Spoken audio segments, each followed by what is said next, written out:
particularly in ancient sciences. And it's only fairly recently, maybe the last 75 years or something like that, that its importance has become very evident in Western medicine and science. It was thought in the West that since the thymus gland has a great deal to do with growth, that after puberty, that it more or less withered sort of the way you're intended. We now know that the immune system is based on the thymus gland.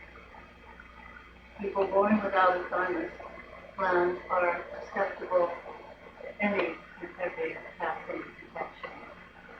Some of the people who live in bubbles don't have thymus. Whereas in the ancient philosophies, it was always regarded as extremely significant. They called its place is in the middle of the chest, about 2 inches below the collarbone. And they called it the seat of the soul, or the seat of life. The name thymus was given to it in about 200 by Galen, the Greek philosopher, because it resembles the earth time. The earth time is double-lobed, and it has sort of a grayish, what is gray with kind of pinkish cast. And that's how the thymus gland was. It was considered in ancient times so valuable to one's health and one's well-being that in Greece they erected numerous small places of worship throughout the countryside where you could bring thyme, and that's all that you could bring, and burn it at the altar when you came with your supplications. They call those little altars thymus. The thymus gland makes a hormone called thymosin. We know now that they're doing a lot of research on that because it's supposed to have a lot to do with one's youth, keeping one's youth. However, its major importance is that it creates lymphocytes called T cells. And when you have an infection or an injury or an invasion into the body at any time, those T cells rush to that place and help heal. In fact, if you ever can look into the immune system, it's fantastic. Because you suddenly realize that here we are, very aware of our leg and our eyes and our skin and our muscles. And this incredible blood, like a city, is going on inside of us. And the immune system has its police system, it has its vigilantes, it has its legal and illegal helpers. The legal ones help us when we're ill, and the illegal ones create what we call autoimmune diseases, where the immune system overworks and either overproduces something negative or underproduces helpfulness. It's absolutely incredible. Really, that's not to do with the So, we feel in yoga, and they've done yoga for years, that anything you can do to stimulate the thymus gland is going to be helpful. And many of the exercises that we do, we don't point out the fact that they're working on the thymus gland. They are. Then there are certain very specific yogic exercises that do that. The Greeks used to speak to their thymus gland. They thought that if you spoke to the body, that you could encourage it to improve. Now, it's not so far away from what we do these days when we talk to our thymus. And when even certain psychologists suggest, if it doesn't sound too Pollyanna, that when you walk across the room and stub your toe and get a pain then and then in your toe, you would say, I'm so sorry, you poor thing, and you get some comfort. And supposedly, things And if you stop to think of it, it's much better for getting angry than blaming the part of the body. They also discovered that when Ajax during the Trojan War was sulking in his tent and refused to go to battle, his thymus glands opened up. And he said, get on out there. Today is your big day. I never liked to think of what that big day meant on the battlefield, but he went and it was his big day. So this is one of the legends that's going on for a long time. A few years ago, a Dr. Diamond wrote a book on science. And he decided that it was not being given enough attention. And he worked out several experiments. He decided that anywhere you create stimulation, you increase the functionality of that area. We know that if we stimulate, if you have a sore throat or you have swollen glands, that stimulation of heat, cold, whichever is indicated, can help. And so he invented something that sounds very silly called a thymus pump. And he suggested that several times a day you thump your thumb. And this is how you do it. And I'll do it again. So you look out of your hand right here.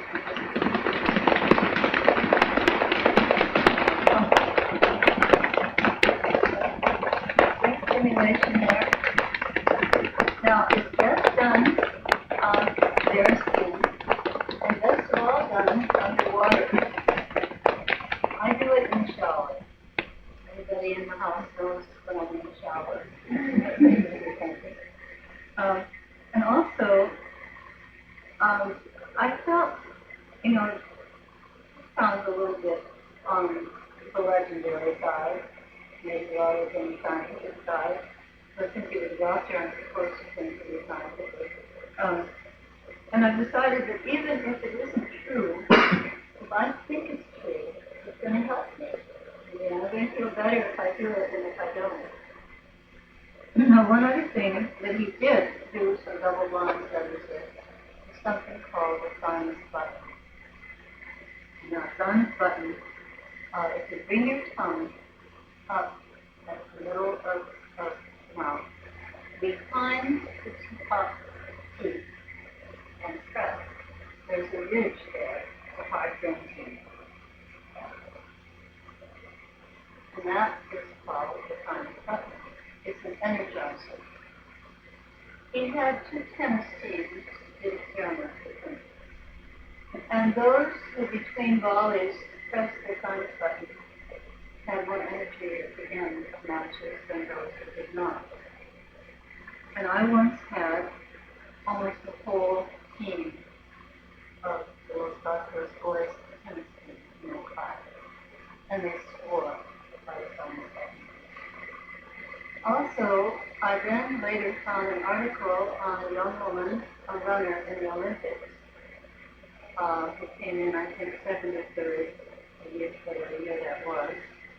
And her trainer had her use the thymus button often because he had found that it was part of the Chinese history of medicine and that is a very important meridian point of energy. So if you're feeling tired, just press that little button. We've since discovered another use for it.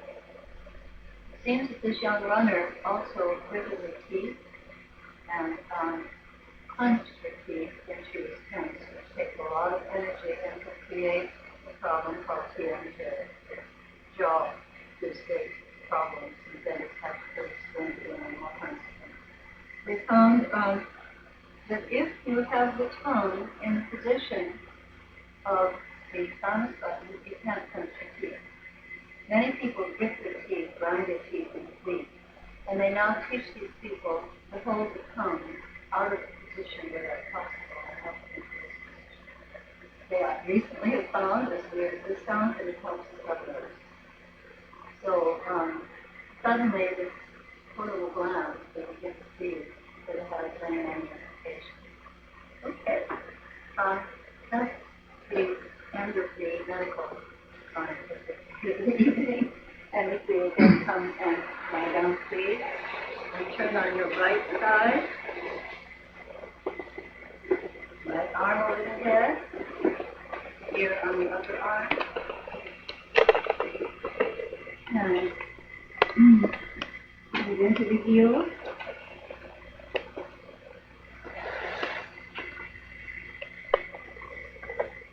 And just feel your balance.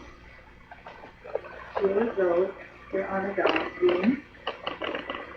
And then when you're ready, bring the arm over the head and be very aware as you do that of the rotation of the shoulders. And let the hands meet above the head in Namaste. From palm to the other. And breathe. And then bring your hand down and close your right nostril. And breathe through the left. And make the connection to the right brain.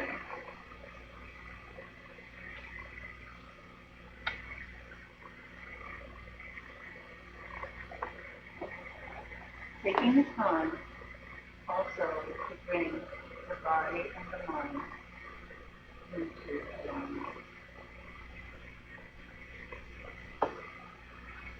And turn onto your back, and we'll do our warm-up.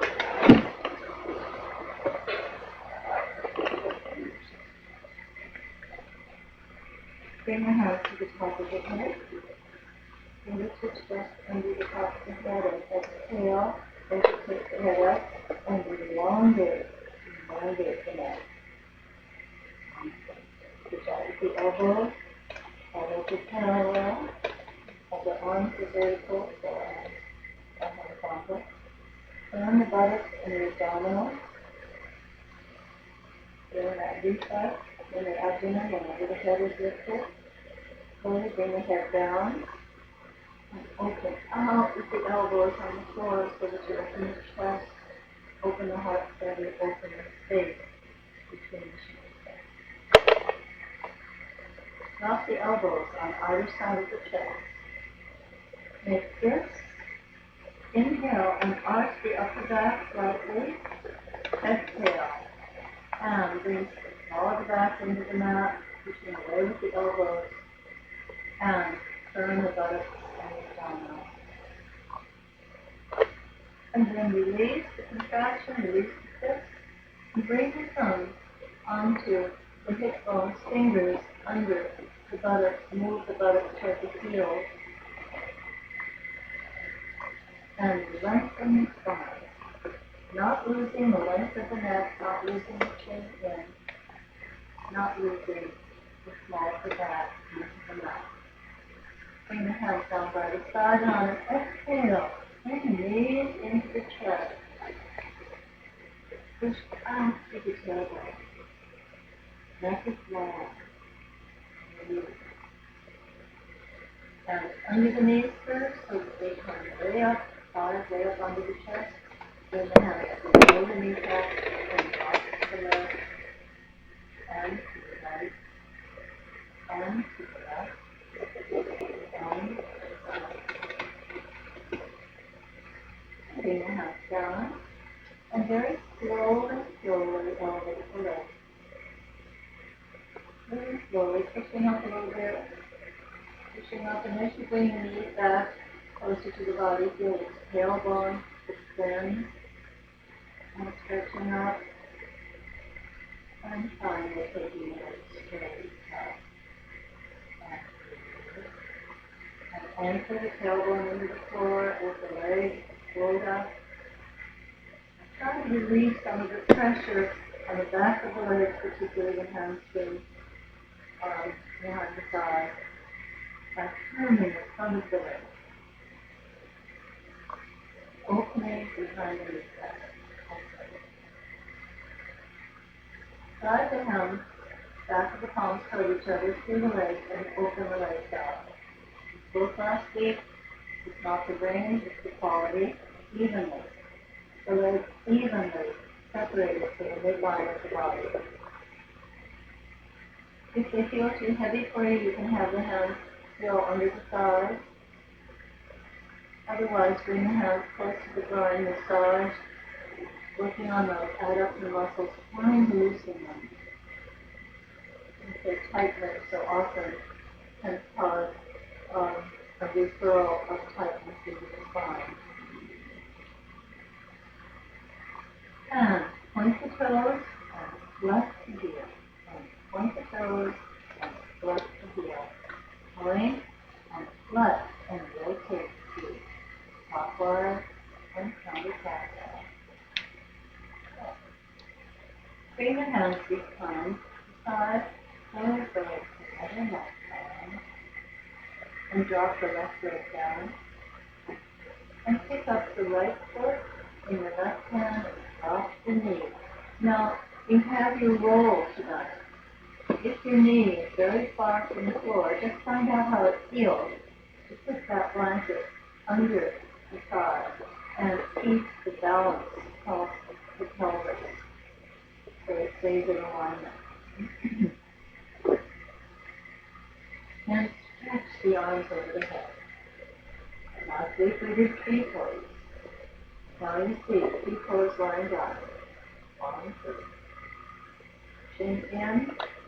Stretch as the arms of the palms face each other as they get in tree pose and taking the arms long, drop the shoulders. Open the head up. Bring the arms down. Foot on the left side with the foot in the moment. Break the legs straight up, move out to the heel, and down. And stretch out through that right heel, burn the right buttock. Pick up the left foot, bring it into the right groin, and drop the knee. Drop the knee. Blanket under it if you need it. Feel that nice alignment of the pelvis. This way we touch the spine. Good. And when you're ready, arms over the head. Stretch. Feel it again move up the front of the body and down the back. Straight arms, big energy, palms face each other. Breathe. Open the whole body.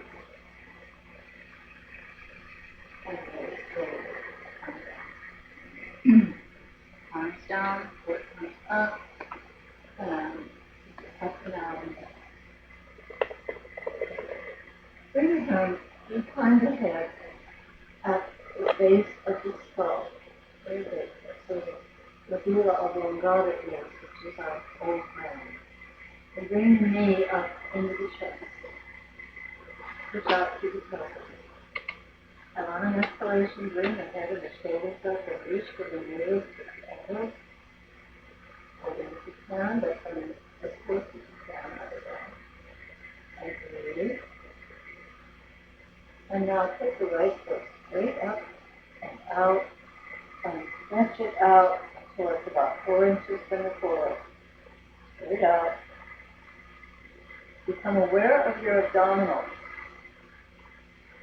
Bring the abdominal muscles in toward the spine, up toward the diaphragm. Hold that, but keep breathing. Working on toning the abdomen. Do not hold the breath. Bend the right knee, back, bring the head to the floor. Open the elbows out. Always taking the opportunity to open at the chest, open the heart fingers. Inhale, exhale, come up.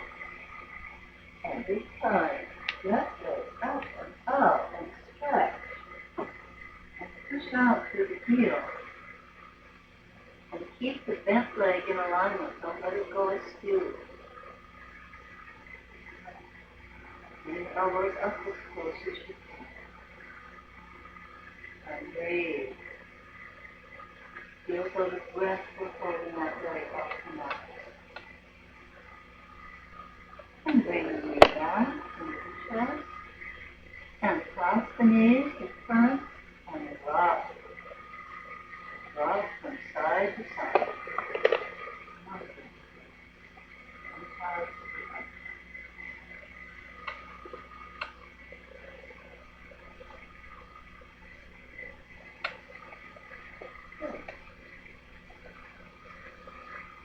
you drop the feet down next to the leg, you bring the right hand on the right buttock, on the right knee, the left on the left, and rock up to sleep. Rocking forward.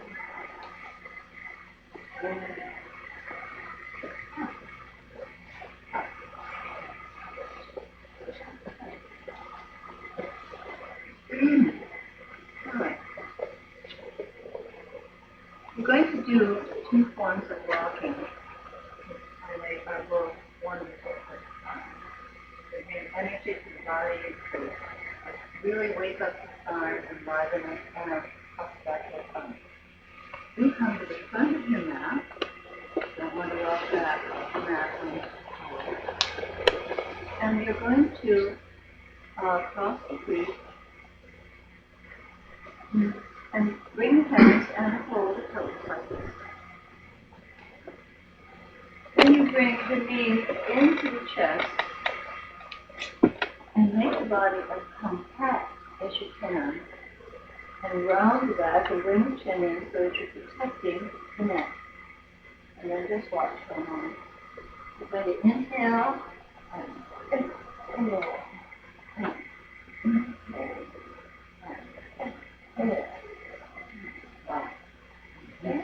All right. And have fun. We used to do it, remember? Roll on the lawn somewhere. Okay. And let's go. Inhale and exhale back.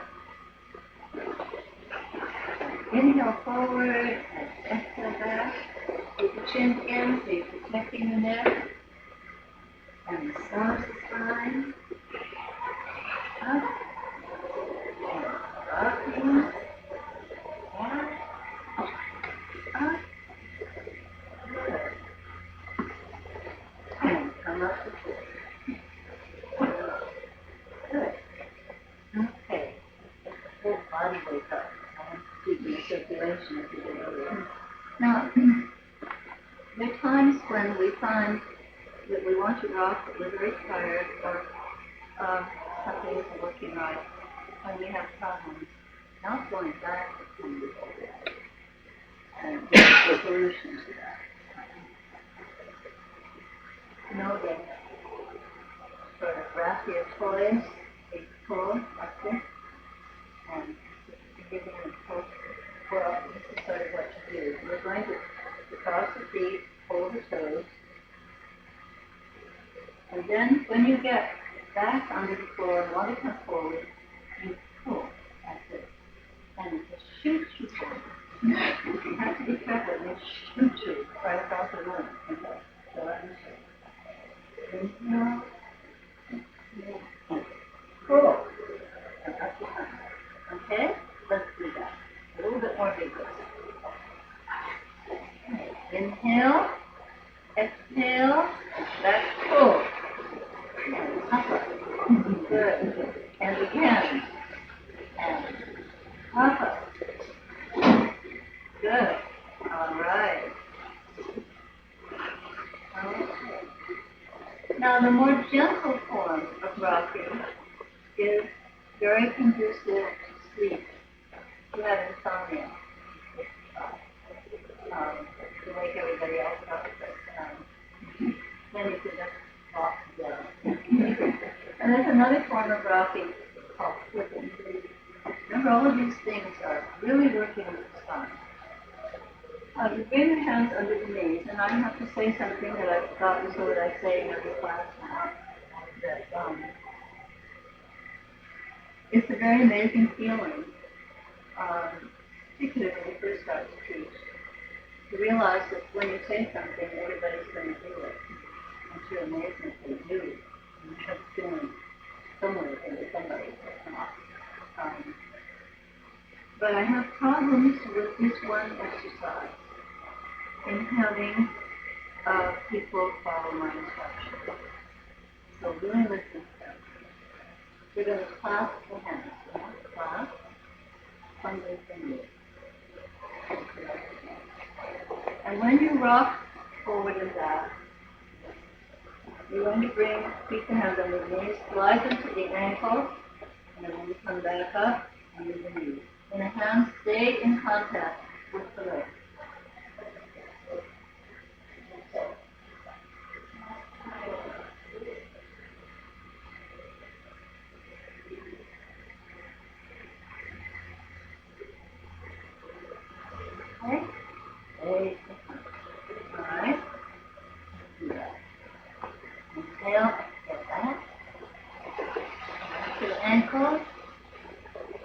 to the knees and up and kick up. Great. Good. All right. Enjoy it.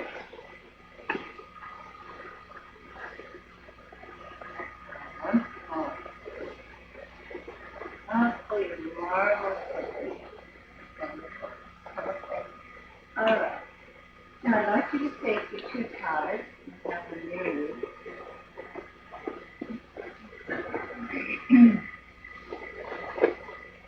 And we're going to work to open the groins. They're all very tight here, partly because of the way we sit on here. And they're very tight. And the more tight we are here, the less well there's going to be harmony between the leg and the torso. And we want very much to have that harmony occur, because when it doesn't, that's when we can have problems with that. So we're going to start, and I'll show it to you without a tie first, and then with a tie. If you can, you can do it without a tie. Bring the back of the palms together and hold the heel. Now let's watch. And you're going to start easily, bring your leg up and move into the heel. You're just going to start, and you're going to come up. To where you can. All right? Up, and down, and up, and down. Then what you're going to do, after you have oiled all the joints, you take it out.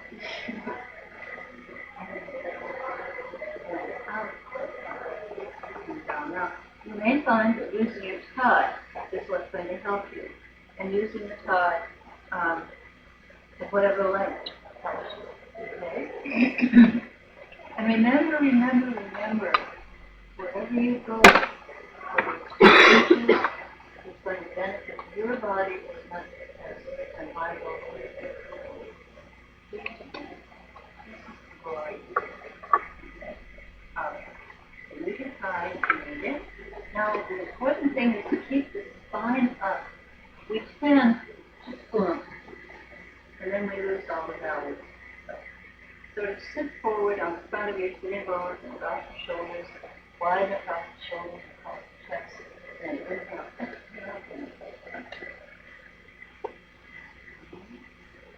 easier than you thought. Use your breath. Let the breath lift the leg. And you don't have to do it all by yourself. Okay. And lift. Now, and up to the side. And up.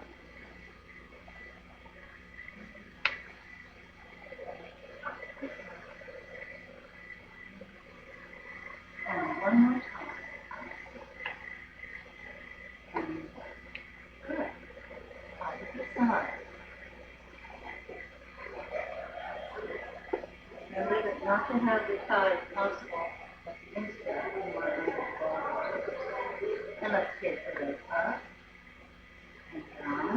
And those of you who can do it may want to add some balance.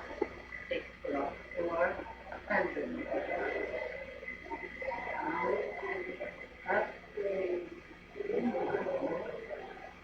Up, and reassert the straightness of the spine.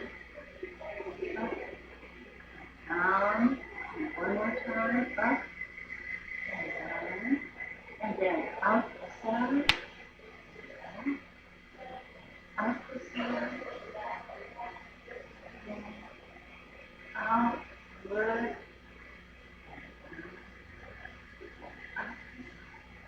and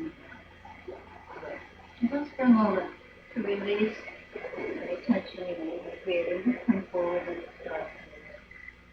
Just open across the shoulders, open into the elbows, push back with the tailbone. Breathe into it.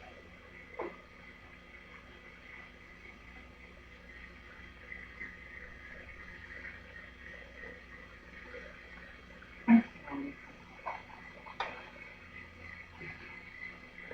Now we have to open both. Okay? So that's why you need two sides. Here, open.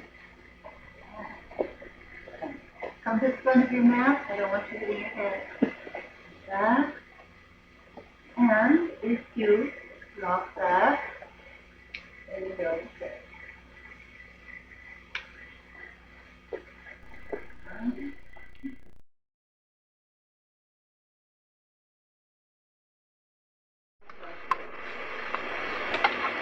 And holding under the knee. Lift the legs.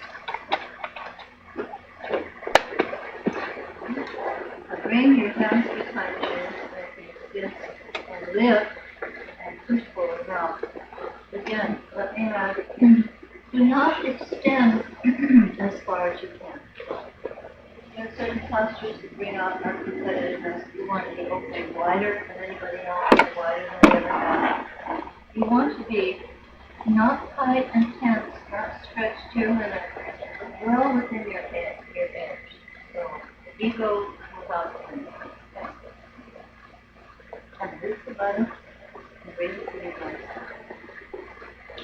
Now, if it's uncomfortable for you, you can take the edge of the blanket, just a couple of inches, and put it right under the butt. And it lifts you a little bit forward. This is true in sitting forward bend, too. Takes you a little forward so that you're sitting correctly on your sitting board. You can even sit on the edge of the mat, at least this way can. Have that little lift. Then you want to lift. Now when we do this particular posture, we're not just stretching, we're opening.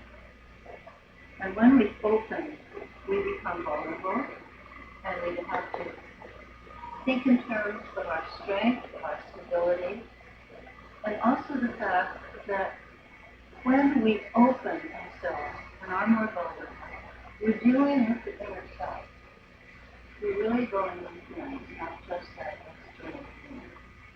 And so you want to have that sense of respect for the inner self in certain postures, for certain postures.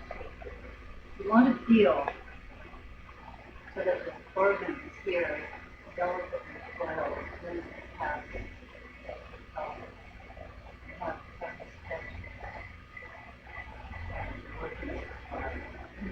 and we're just going to just very easily stretch to one side.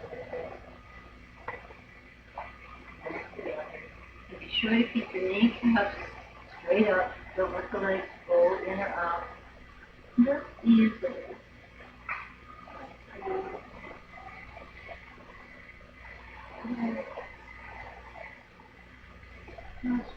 Just getting over in. Remember that the feet stay vertical, toes point to the ceiling, but without forcing. Okay. And then you can slowly come over the way we've done in other forward bending. You bring this elbow out. And this one is just come over a little bit more. Just work into it a little bit more. Now watch the opposite buttock. If that comes up, you lose pose. Keep that thigh, that buttock bone down into the mat. You may not go as far forward the leg for which you extend, but that's not the point. You want to keep that firm, balanced seat, equal weight on each side. And to the other side. And wherever you hold firmly so you have leverage. And that can release any tension on the spine. You don't want to feel any tension at the tailbone or the waistbone. Then if you want to take the elbows out and go down, you also hold the upper body flat and the work done and hold it in, not rounding.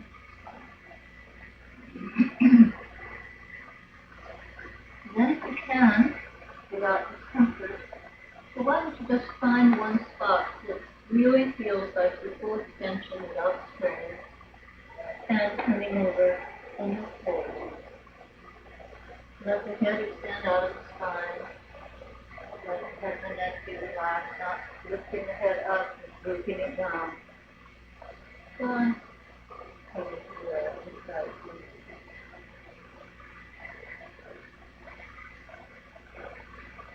And slowly come up and to the opposite side. And it be a kind of quiet meditation.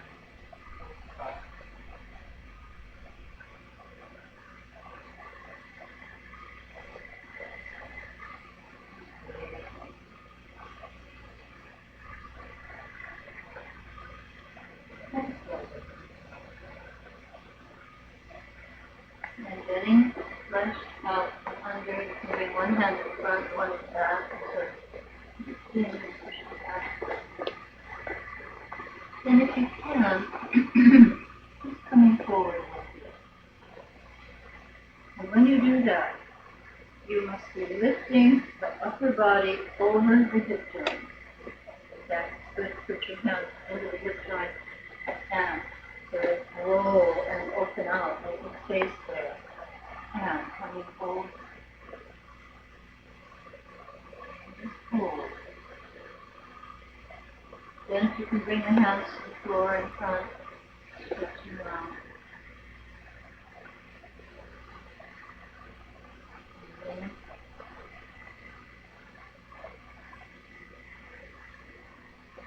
And those who are a little more flexible, if you want to go a little further, you lift the right shoulder up and stretch that arm forward.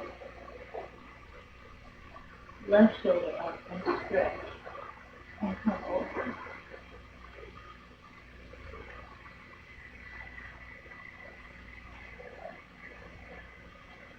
And release.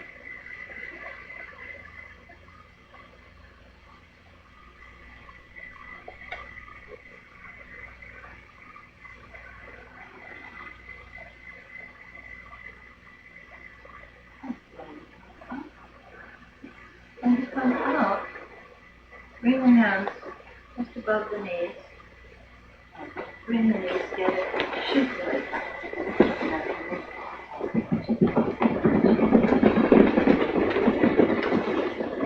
One of the things that's interesting about these postures is that if you do them, you really, really see results. Many of the things we do with the body, particularly mindfulness, everybody has body. These are unforgiving muscles. You have a lot of living material outside. And all muscles have different characters. Some of them are merciless, like these. Some of them are willing to learn. Others have amnesia, never learn. Okay? So, but these, really, you can see results. It's such a good thing. Not that we have to do the whole clothes. I don't want to destroy what I believe in. It's just that it's nice sometimes to see, oh, that's what you do. Okay? All right. Now we're going to work on a series called the Cobra series. It will be our first back bend. That would be if you can stand up and And the Cobra series, I'd like you to have your blanket roll. I didn't tell you that you could use your two thighs when you opened out, did I? For you to do it. I forgot what I did with my own. Okay. Have the roll just sort of alongside. And we're going to start with Cobra. This series is extremely important for the health of the whole body and particularly of the spine. Because most of the things we do in life we are forward bending. Everything. When we study, when we breathe, when we watch, everything is very solid. And so this series is going to bring really additional flexibility.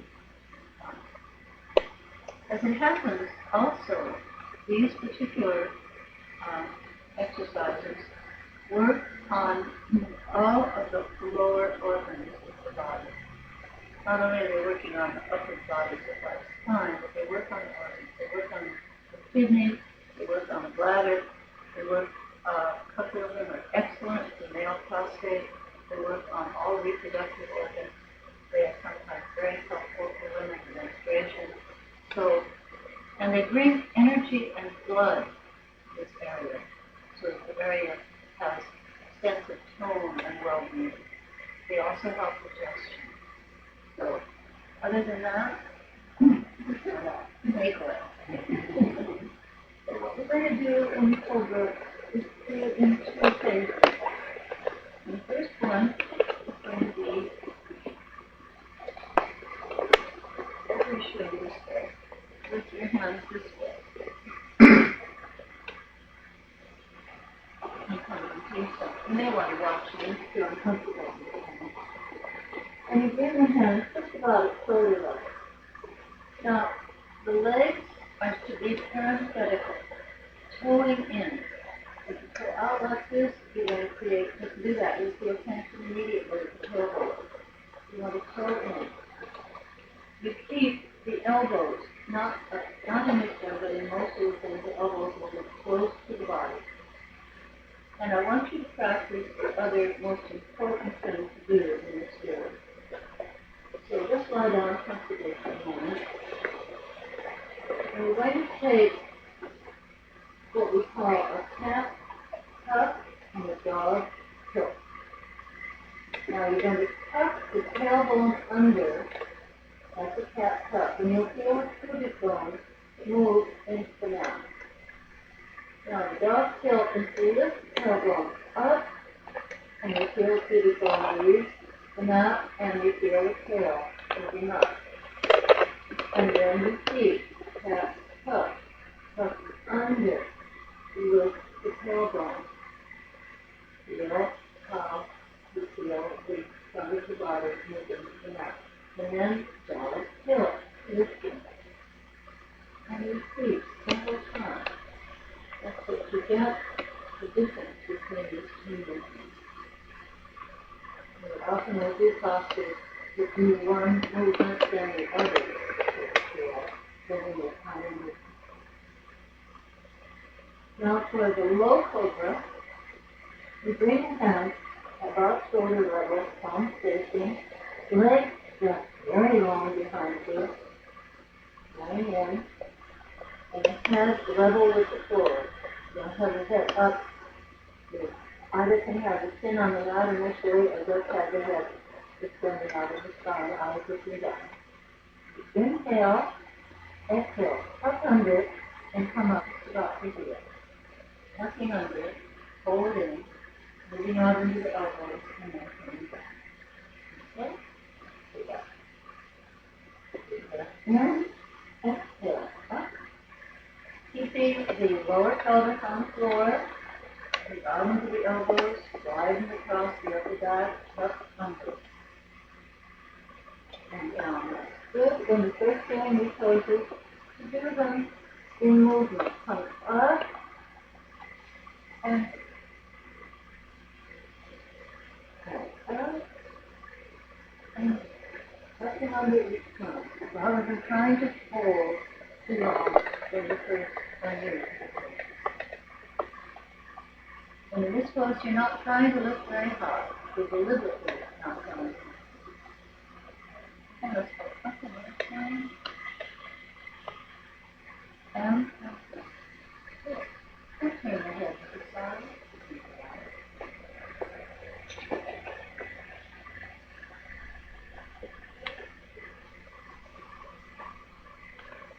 And again, we lift the high cobra. And you can just come up anywhere it's comfortable for you to watch the hands on the head. The more it gets you become, and the high cobra, the lower you take the hands. Especially you take them right near the chest. And from now on, it's very important that the elbows are close to the body, not out. I have an old joke. Hold your finger elbows. Chin is on the mat. Keep going in. You inhale, exhale, and lift, take the shoulders back, down, come into cobra. Just the very slightest tip of the pelvis is on the floor. Separate the fingers so you don't strain the wrist. And tuck under and lift. Now in many books you'll see the head tucks back, and you can see, I think, exactly how harmful that would be to the neck. Put your shoulders, even when you're falling down, it's this one. Instead, now the way we do cobra is just imagine you're pushing back with the chin toward the back of the head, tucking under, and you're lifting. And then keeping the elbows in, stretching the legs out. You come down and arch the head down, and then turn the head in. Okay?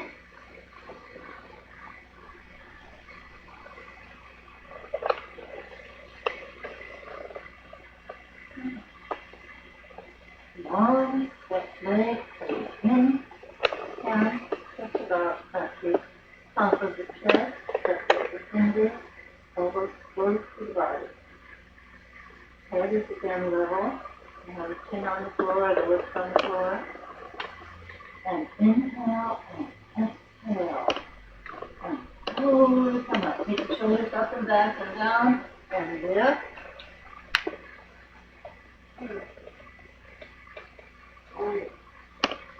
Now, to intensify the pose, you come on your toes and forward a little bit more so that you're bringing the chest level with the arms. You can either step on the toes or turn them under. It's good when you do a number of these, to step on the toes occasionally so you don't get a cramp, and then turn the toes under. And tuck under. Take the cat tuck, lifting, feel, and see how much of the work you can do by lifting the chest and the upper back rather than counting on the arms to hold you up.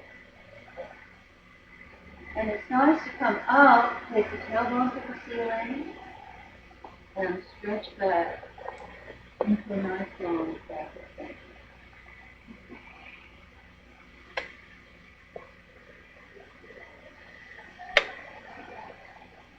You have to come across.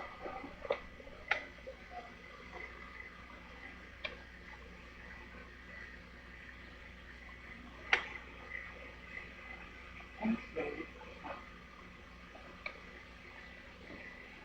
I'd like you to try it just once more.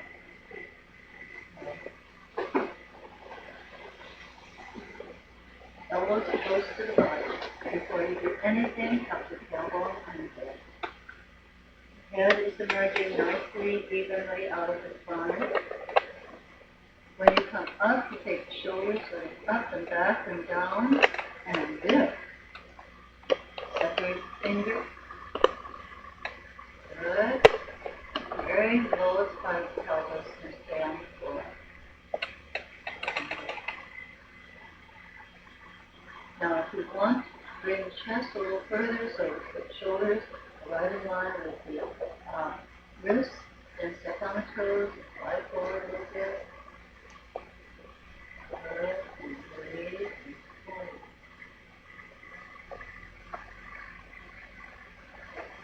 Very slowly, and down.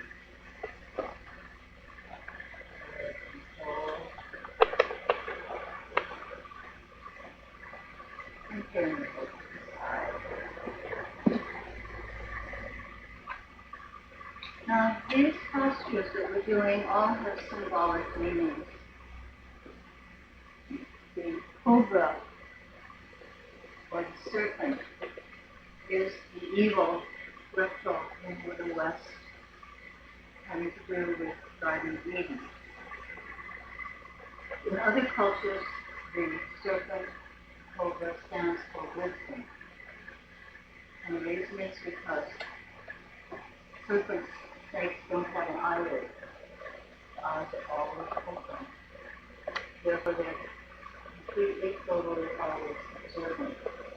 And this is a symbol of wisdom. They also shed the skin, which means but they're willing to change. The symbolism is a willingness to change, to discard old habits for new, turn old unconscious habits into conscious choices.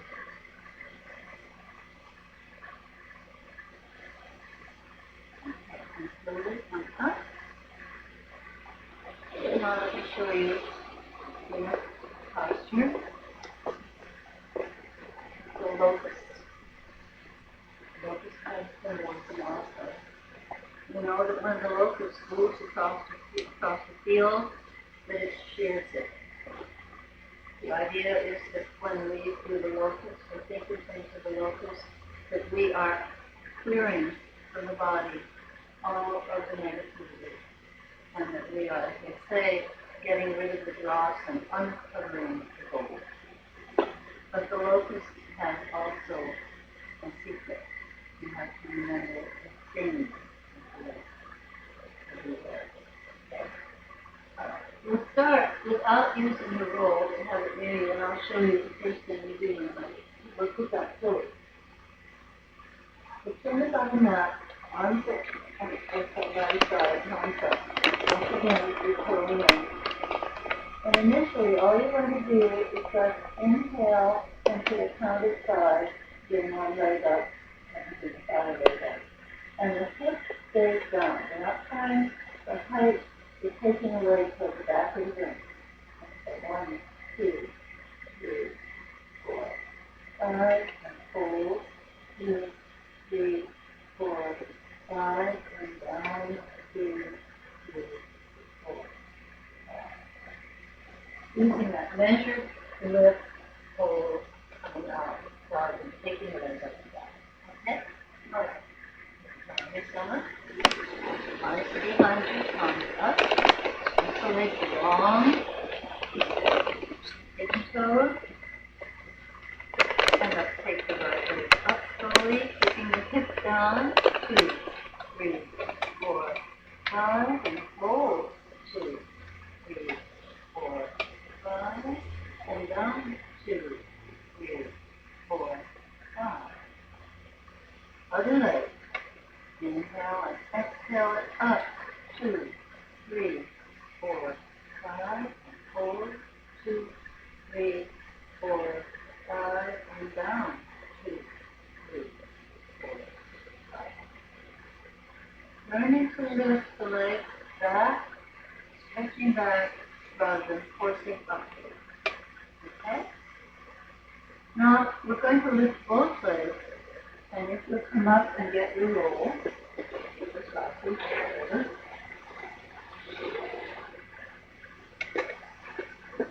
And it's sometimes very difficult to get both legs to come up.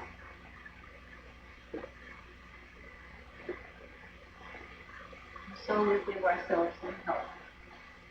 Two things happen. When you give yourself help, sometimes people think that this is a crutch. It's not a crutch. It's an incentive sometimes, because many times when you first do some of these postures, for instance, lifting both legs, you're told to lift both legs and nothing else. And it's very discouraging. And so you cannot do this, you cannot try them. Second thing is that they are therapeutic.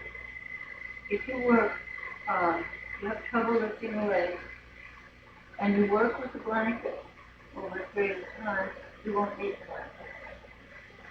Just the way I told you on the first night. So if you find you can't sit back this way onto your heels, and you practice with a pillow, you gradually the pillow from the shoulder. I'm going to bring that roll right at the crease of the hip.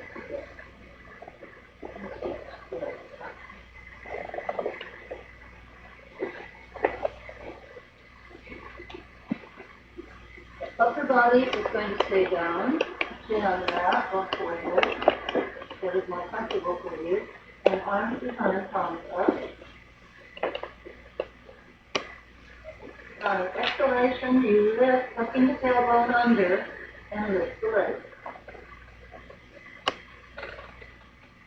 using the help. Again, legs toward the back of the room. There are two kinds of cobra. This kind is just to take the legs toward the back of the room, not trying to bring them very high. When you do the full locust pose, the legs and the upper body come up to the same level. So it's fairly close to the floor. And I'll show you a different kind of. And slowly bring the legs down. And let's go again. Inhale. Exhale. Take the legs up. Stretch and breathe. Good. Look under. That's the spine. And slowly come down. Now, if the legs aren't coming up very far, you may not have your blanket at the right spot. You may have to move it a little higher or a little lower. Find out what works. All of us are shaped differently. Voices are different lengths. One more time. Yeah.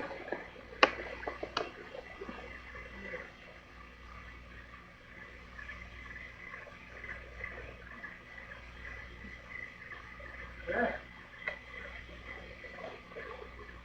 And this posture is much easier for men.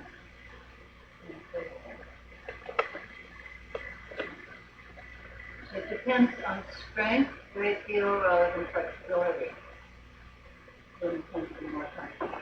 Your roll is not, it should be a little wider like this. Okay. Is that good enough?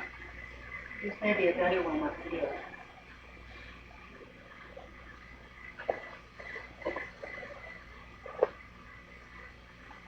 One that's not too soft. And it goes right at the crease of the roof spine.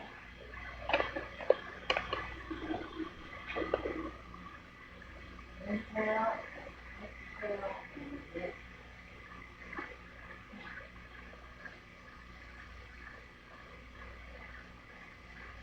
Very good. Very good. And down. Okay.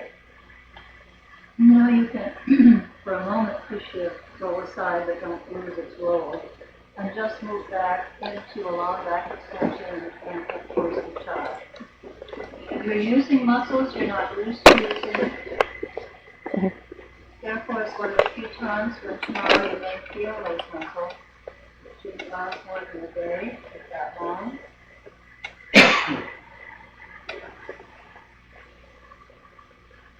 So you want your nice counter posture to help.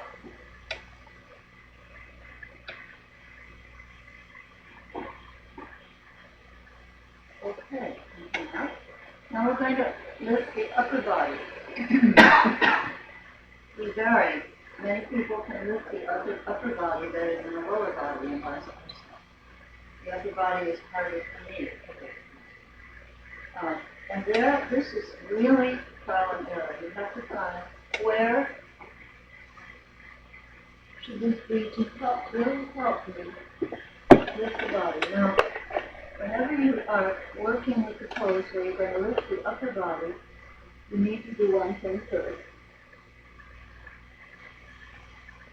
You need to take the arms like wings behind you, and arms off, the hands off the floor, bring your shoulders forward, up, back, and down. You then have a choice, you have it too, I didn't show you with the legs up, of doing this, which tends to help you lift, tuck your mind. Or you can have the hands like this, or like this, or like this. Find the one that seems to give you more lift so that you're working this part of the body, getting it strong into here and into the upper back. Most of us have back problems, lower back, but weak upper back. And the upper weak upper back naturally cuts the lower back and somehow they are connected. Okay? All right, let's try that. Remember, always reverse gesture. Take the arms behind you. And lift the arms off the mat, and the arms are spread out slightly. Take the shoulders forward, up, back and down, and then really cross the hand and come up, tail under, and lift, and breathe. Good. Very good. Excellent. Try the roll higher. Higher.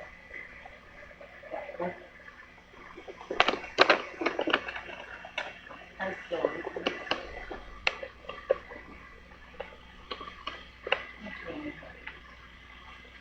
Reach back and massage around the tailbone.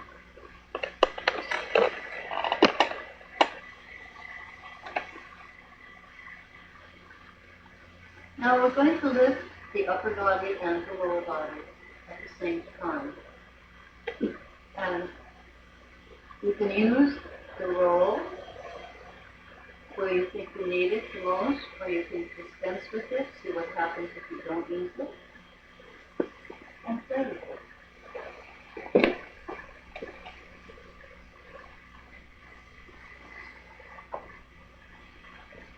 So, take the roll where you think you need it. Nice behind. Put the shoulders up, back, and down. And coming up, lift, pass, lift.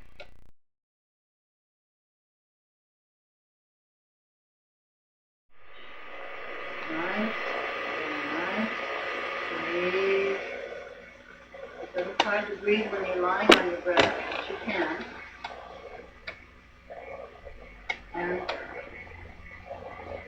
And move back into the pose of the child.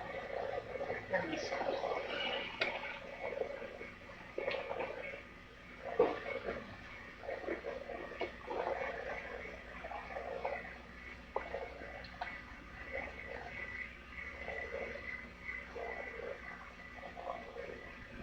And slowly come up. I'll teach you one more locus. Doesn't require a roll. And in this one, the upper body stays down.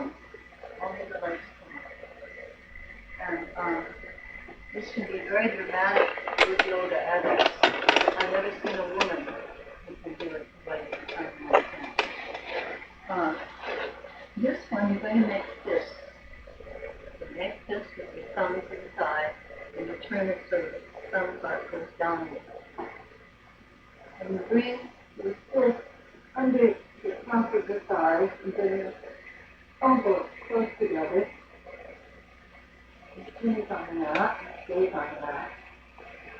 You inhale, exhale, and lift.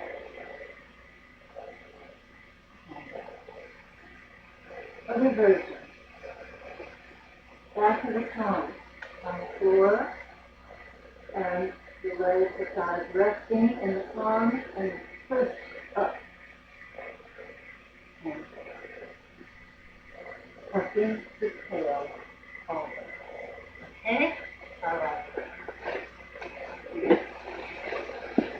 First with this. Top of the thighs, the elbow whole, arms close together under the body. Take a deep breath in, exhale, and lift the leg. Good. Nice. Very nice. Keep them straight if you can, if not, let them down a little. Eventually, if you would work with the pose, you could bring the legs close together, but don't do that too soon because that's a real strain on the back. I'm sure you're very well familiar with it. And bring the legs down. And turn the hands so that the palms are facing up and supporting the thigh. And inhale, exhale, and let the legs come up. Let the legs come up. And which one you prefer.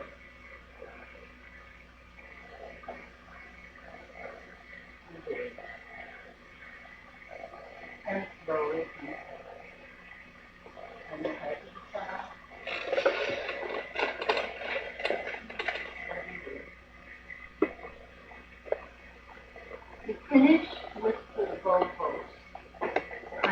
this one is a very good release for the back. You want to come up and watch. Reach back. The low pose also has symbolism. We have the archer pose, the pose in yoga. The goal is that you are shooting the arrow with the arrow of attention toward the goal in yoga, which is self-intention.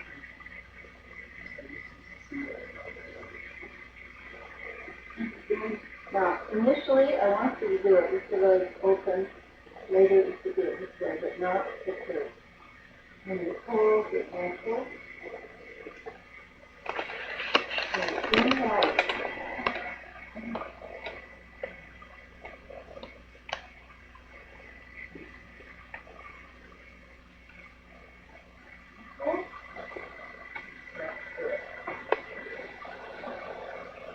Hold the ankles and then push away with the feet. Flex the feet as much as you can. On an exhalation, stay up. This time you're pushing the leg up toward the ceiling, not toward the back of the room. And you're resting on the front of the body. And release.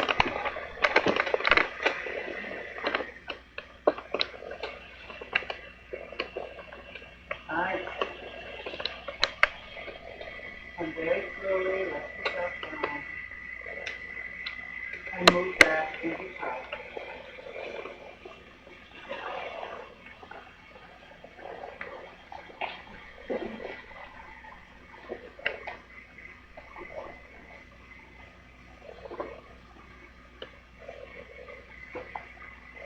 Come up and lie on your back.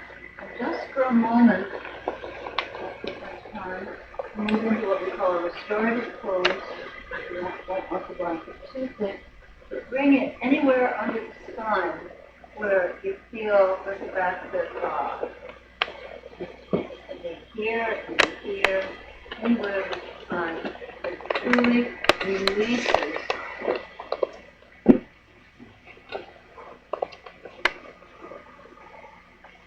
And then take your arms out in a T and just let the body relax. It's wonderful to do and or not.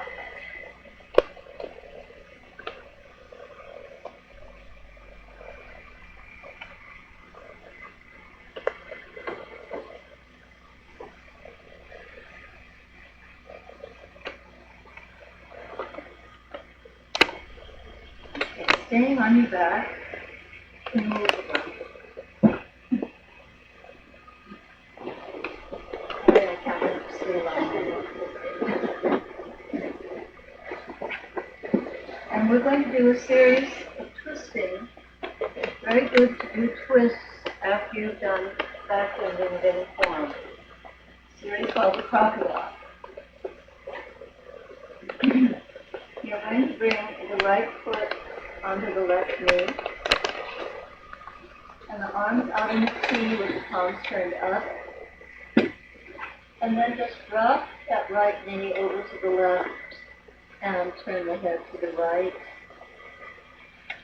and just release into that easy twist. Both shoulder blades on the floor, eyes soft. Rock up to the center. Another one is very curious with that. Higher back. Left foot on the right knee. Right. And rotate easily to the left. Keep toning the abdominals as well as working on the spine. First. Right.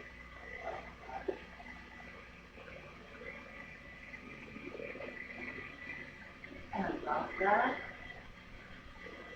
And right foot on the left knee, foot on the floor, and knee up. And you'll find that you rotate a different portion of the spine. And drop the leg over and turn the head. And release.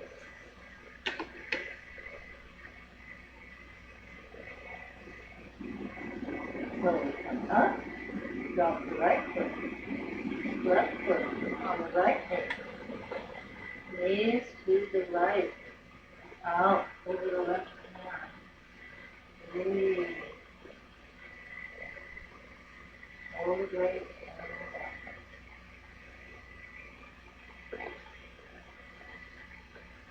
And come up to center. And take both hips that way and take both hips to the right, or to the left. I'm sorry, start over. We done that. And then bring the knees to your chest and take your hips a little bit out to the right before you drop them to the left. And bring your right arm as you do that up vertically to the ceiling as you inhale. Exhale and drop your right hand over to meet the left upturned palm, and you're lying completely on the left side with your knees bent. As you do it. Bring the right hand up, inhale it up, and then exhale it back behind you onto the floor, and move into a very open kind of twist. Both shoulders down. Keeping the arms open in the T. Bring the knees to the center. Take the hips to the left. And as you drop the knees to the right, left hand comes up to center, comes over, and drops onto the right hand and the right.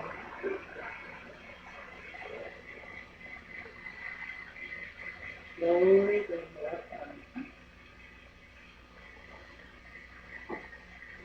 And drop it behind you. And rotate. And roll it down. Wonderful feeling of release.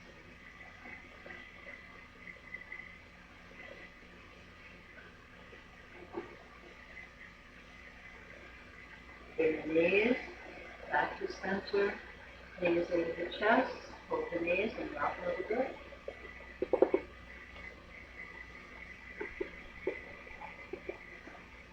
Then one hand on the right knee, one on the left, drop up to sitting, and we'll come up to stand. Come up nicely. Into Tadasana. Going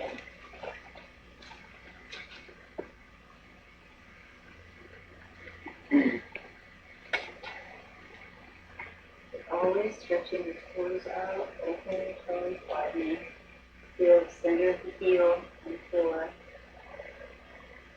Have the breath so toned through the body that you feel as though you're stepping on the breath. And to envelop the body and all around the body. Surround yourself. Tail straight to the floor. Pubic bone moves in a little bit. Tailbone moves forward a little bit. Rotate the thighs really slightly.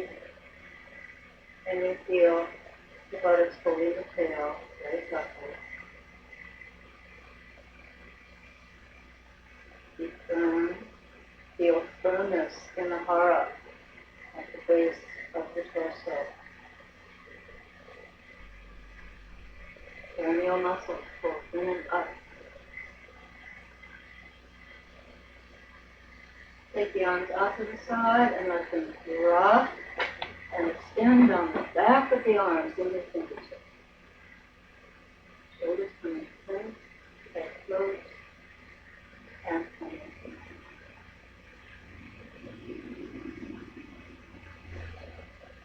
We'll do just one breathing, standing.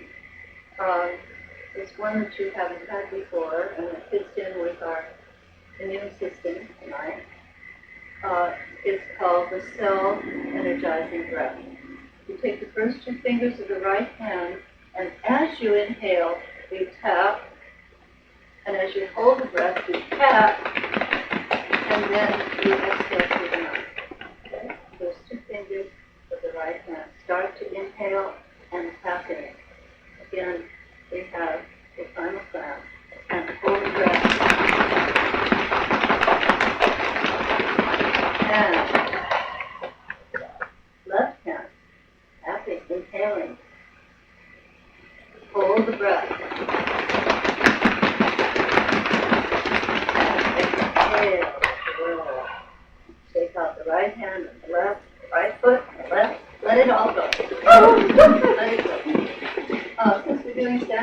shoes, all the socks should be off. They should always be off anyway. You want to feel the air to the mouth through the plastic. And we're going to do, last week we did tree pose. Now tonight we're going to do eagle. And the benefit of the eagle is that it is both of the tree pose working here on these diagonal muscles here, helping prevent hernia. This particular exercise brings a lot of circulation to the sex gland and for males, particularly the prostate. It's also, ironically, when you see the pose, it seems strange, very good for varicose veins.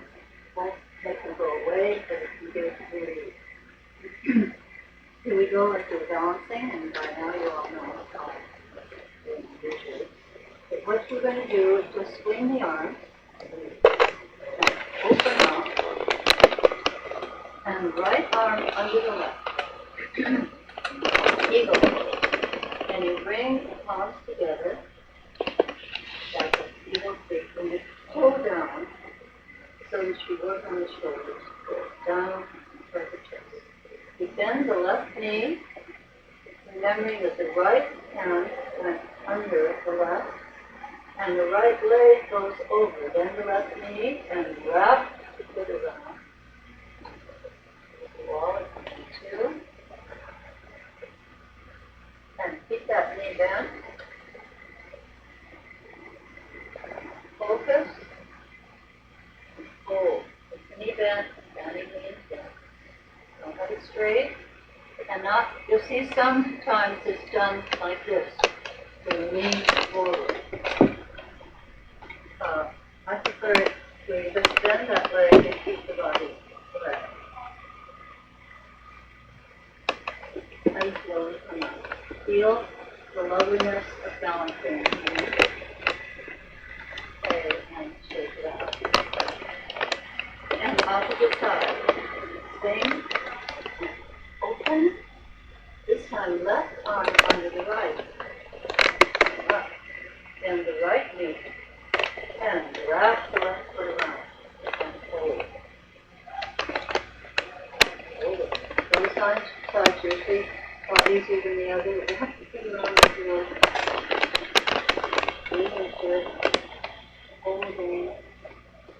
Feel strength of the eagle. Now come down. Shake it out. Good. All right. We're going to do our first warrior pose.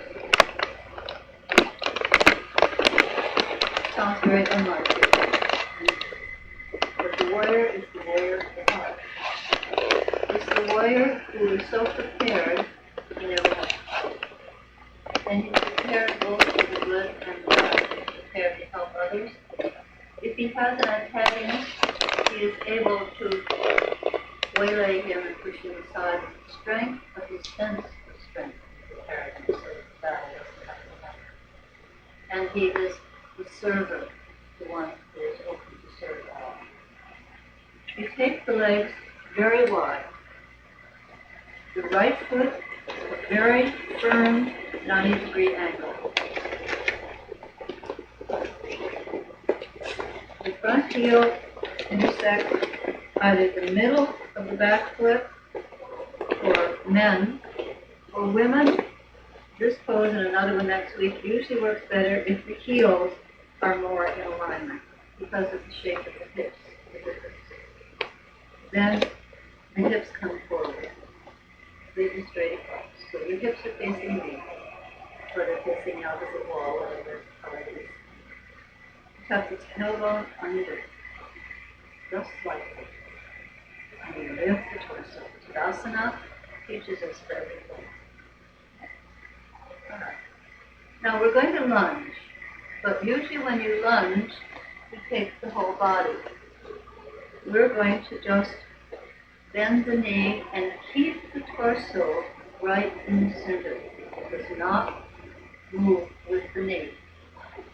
We say in yoga that this is the present, back arm is the past, and this is the future. Okay? So you want to stay right in the present. You want also to bring the hands here to the hips and then push a little bit so the hips are moving toward each other, and you'll feel how that firms the buttocks as well as the front of the body. And then let's swing the arms a little bit and bring the arms out. Now this is very important that the arms are alive. We don't want this kind of warrior. But not tension. I don't want the arms to shake because you're forcing. But stretch and rotate from here. Get that rotation as you take the arms out. Move into the fingertips. The fingertips are slightly concave. Hands are slightly concave. Drop the shoulder. Good. All right, take a deep breath in. Exhale, come into the knee, a 90-degree angle. No more. No more than that. Good. All right, and once you're in position, you're going to tilt the head slightly back and look out over the forward arm. And lift under the back side. Good. Do not let the knee go beyond a square and don't have it less than a square. Very nice. You're all staying beautifully in the present with your torso.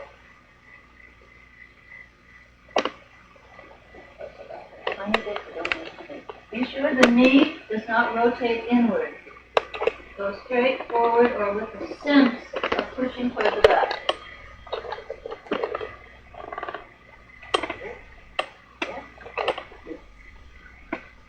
Foot is a little off-center. Good. Wider with the legs.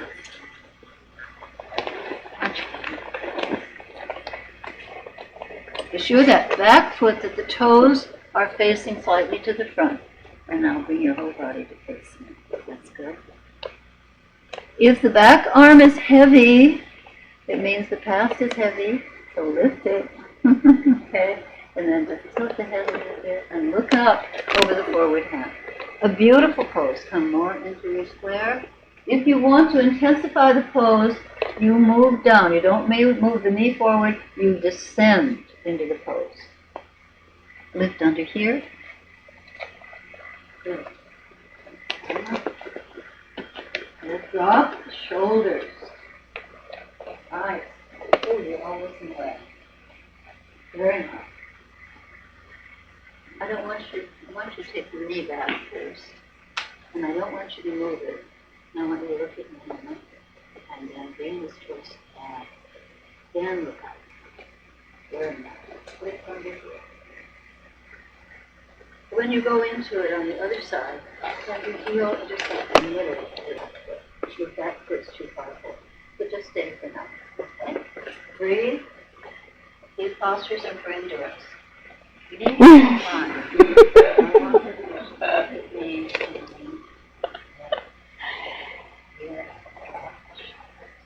Good. Breathe. Let the breath give you strength.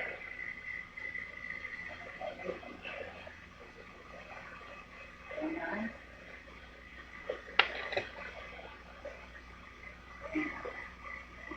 Move it.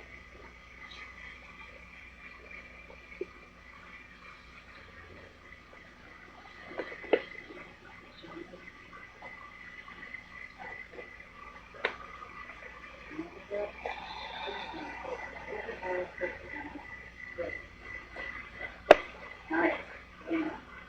Don't move. When you go to the other side, you don't come out of the posture, you just rotate the feet. So you have your distance already established. You don't have to reestablish it. You don't have to retune the instrument, in other words.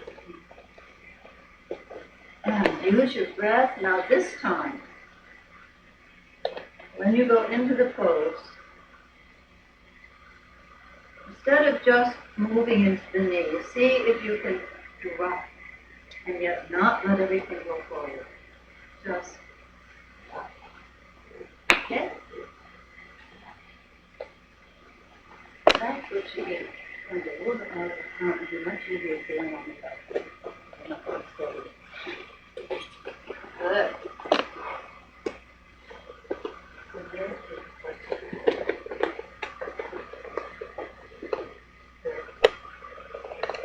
Lovely. Oh, what a beautiful little boy. It's just beautiful. And you could be much wider, but don't exaggerate the knee. Go wider and keep the knee in a square, even more a little wide. That's good.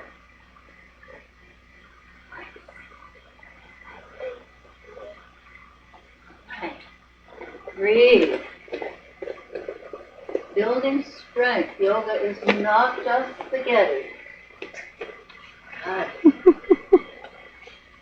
And come forward. And just and to release. Step wide apart. Bring your hands on your butt. Slowly come over your hip joints and just release. Everything release. Reach up with your tailbone, trying not to round the back. And just let the arms, the head, and the neck hang. Padasana. Beautiful, restorative pose. Blood coming into the head, into the brain. Called an inversion. An inversion is any time when the head is lower than the heart. Bring the hands out in front. Begin to bring the feet in a little closer, just scooting in closer. And jump together. Hands in, fingertips at the feet, and slowly bring the arms over the head and stretch.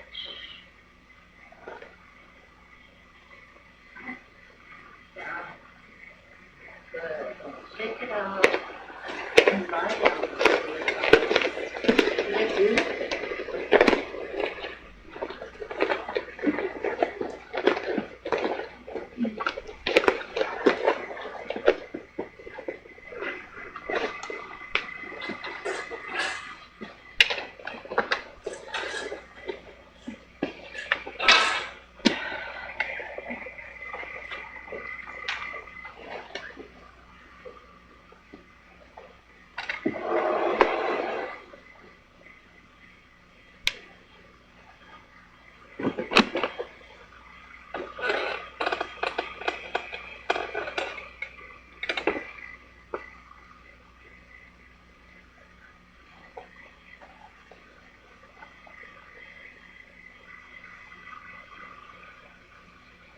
Just for a moment,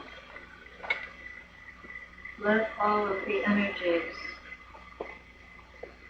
and the vitalizing be done quietly settle. Give the body's memory time to instill the postures within, so you can follow home.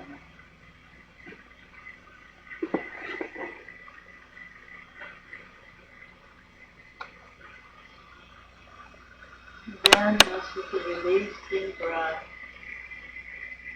give yourself over to non-being, just to be.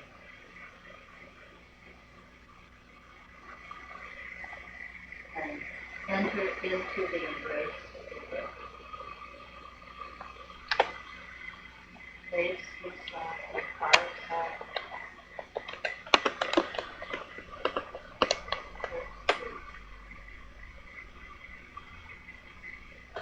And then press the toes to the mat, release, and bring the toes up to the face, and let go, and let the feet fall apart and press them to the mat, release.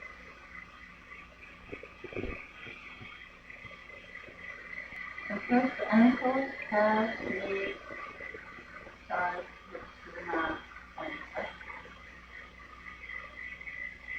And relax. And let yourself sink down, down, deliciously down, like a soft, fluffy body. Pull up on the stickers, pull up tightly up to the chin. Quite tight, and let go. Relax. Bring the arms up on the elbows and stiff, separate starfish fingers. And tighten the hands, tighten the arms, tighten the whole body as tight as you can. And then throw the hands away. Bring the right shoulder up, another drop. Right shoulder up, another drop. Bring the shoulders together in front, and release, and together in the back, and let go. Bring those shoulders up, up. Now your whole body is relaxed. Completely from your feet to your toes, and let yourself sink down. Then let the real self float up and out of the body. So weightless, you float right through the ceiling into that fly sky. And there you float in space, surrounded, you get protected by light. And within your circle of light is the bird. In the beginning is the bird, and it is inside. And one white feather falls, and lift and soar. And you lift